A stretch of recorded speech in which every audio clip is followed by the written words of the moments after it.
प्यारे साथियों, आज हम लोग हिंदी व्याकरण में वर्ण और ध्वनिक उच्चारण पढ़ेंगे। वो भी बिल्कुल बेसिक से पढ़ेंगे साथियों कि क्या होता है वर्ण, क्या होता है वर्णमाला। आगे पढ़ेंगे हिंदी में वर्णमाला की संख्या कितनी होती है, इन्हें कितने भागों में बांटा गया, बहुत सारे पढ़ेंगे साथियों। इनका उच्चारण स्थान क्या है ये भी पढ़ेंगे। तो प्यारे साथियों, वीडियो को अंत तक देखिएगा और वीडियो अच्छा लगे तो लाइक कीजिएगा, चैनल पर नए हैं तो सब्सक्राइब जरूर कीजिएगा, अपने दोस्तों के साथ शेयर जरूर करें साथियों। तो पहला क्या है साथियों, वर्ण।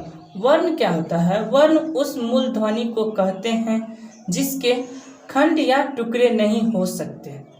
ये साथियों ये क्या कहलाता है? वर्ण कहलाता है, यानी उसे हम वर्ण कहते हैं। यह क्या है? जैसे अ, क, ख, प, ये जितने भी हैं ये सभी क्या है साथियों? वर्ण के उदाहरण हैं। यहाँ तक कोई दिक्कत नहीं। वर्णमाला, वर्णों के उच्चारण समूह को वर्णमाला कहते हैं साथियों। क्या है कि वर्णों के उच्चारण समूह को हम वर्णमाला कहते हैं।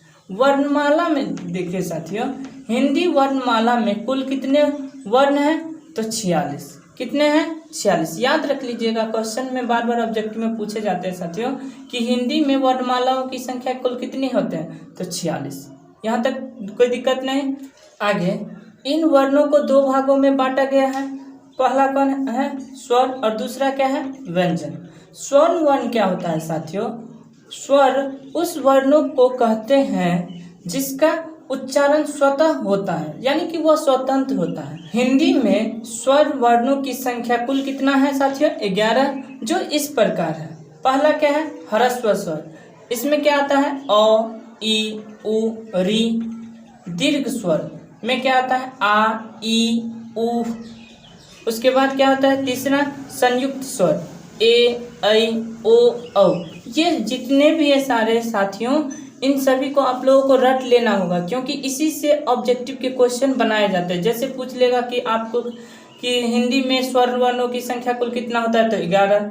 ह्रस्व स्वर कितने होते हैं? तो 4। दीर्घ स्वर कितने होते हैं? तो 3। संयुक्त स्वर कितने होते हैं? तो 4। तो साथियों यहाँ तक कोई दिक्कत नहीं।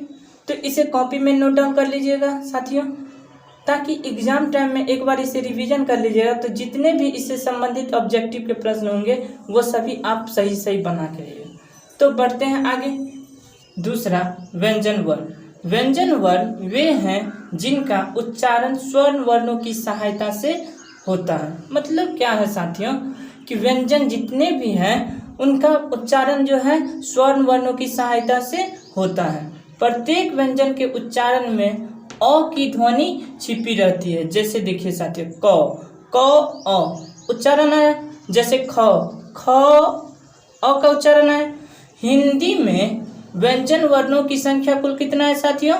33 है। इनकी 3 श्रेणियां हैं। क्या क्या है साथियों? पहला स्पर्श है, अंतःस्थ है और उष्मा है तीसरा। तो इसे कॉपी में नोट डाउन कर लीजिएगा साथियों। यदि इस पर क्वेश्चन रहेगा तो किस आधार पर रहेगा साथियों कि हिंदी वर्णमाला में व्यंजनों की कुल संख्या कितनी है? 33 है। अगला क्या पूछ सकता है कि इसे जो व्यंजन है इसे कितने श्रेणियों में बांटा गया? तो 3 श्रेणियों में बांटा गया है। तो इसी टाइप से क्वेश्चन रहेगा आप लोगों का ऑब्जेक्टिव में। तो प्यारे साथियों, उम्मीद है कि आप लोग समझ चुके होंगे। तो बढ़ते हैं आगे। उच्चारण अब पढ़ेंगे। ध्वनि उच्चारण। ध्वनि उच्चारण क्या होता है उसके बारे में पढ़ेंगे साथियों। तो वीडियो अच्छा लग रहा है तो लाइक कीजिएगा साथियों, चैनल पर नए हैं तो सब्सक्राइब जरूर कीजिएगा। तो बढ़ते हैं आगे। अब हम लोग क्या पढ़ेंगे साथियों? वर्ण और उनके उच्चारण स्थान। देखिए साथियों, अ, आ, क, ख, ग, घ, ह और विसर्ग, इनका उच्चारण स्थान कहाँ से होता है साथियों? कंठ से। देखिए, क कंठ से हो रहा है, ख कंठ से हो रहा है। इसी टाइप से आप लोग भी उच्चारण करके देखिएगा साथियों, तो आप लोगों को भी पता चल जाएगा कि कौन सा वर्ण कहाँ से उच्चारण होता है। यहाँ तक कोई दिक्कत नहीं साथियों। अगला क्या है? ई, च, छ, ज, झ और क्या है? य और तलाबी स। यह जो है क्या होता है? तालु से इनका उच्चारण होता है। जैसे देखिए तलाबी स, जो जीभ है तालु में सट रहा है। इसी तरह से आप भी उच्चारण करके देखिएगा साथियों। अगला क्या है साथियों? री, ट, ठ, ड, ढ, र और मूर्धन्य स। इसका उच्चारण स्थान क्या है साथियों? मृदा। तो यहाँ तक कोई दिक्कत नहीं साथियों। तो बढ़े आगे। अगला क्या है? त, थ, द, ध, ल और दंत स। तो इसका उच्चारण स्थान कहाँ है साथियों? दंत। दंत मतलब दांत से टच होता है जीभ, ठीक ना। उसके बाद उ, और प, फ, ब और भ, ये जितने भी हैं इस सब का उच्चारण स्थान क्या है साथियों? ओष्ठ। ओष्ठ मतलब होठ, लिप से। यहाँ तक कोई दिक्कत नहीं साथियों। अंग, उसके बाद अर, न, उसके बाद म तथा अनुस्वार और चांद बिंदु, इस सब का उच्चारण स्थान कहाँ है? नासिका। नासिका मतलब नाक से। तो यहाँ तक कोई दिक्कत नहीं साथियों। आगे बढ़ते हैं। अगला ए और ऐ, यह कहाँ इसका उच्चारण स्थान है? कंठ प्लस तालु। अगला क्या है? ओ और औ, इसका भी कंठ प्लस ओठ, ठीक ना। अगला क्या है? वो का कहाँ है उच्चारण स्थान साथियों? दंत प्लस ओठ। तो यहाँ तक कोई दिक्कत नहीं साथियों, इसे कॉपी में नोट डाउन कर लीजिएगा।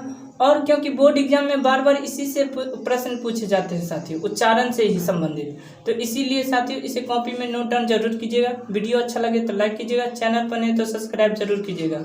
इसी तरह के और भी वीडियो लाते रहेंगे। तो मिलते हैं नेक्स्ट वीडियो में, अभी के लिए इतना ही, धन्यवाद।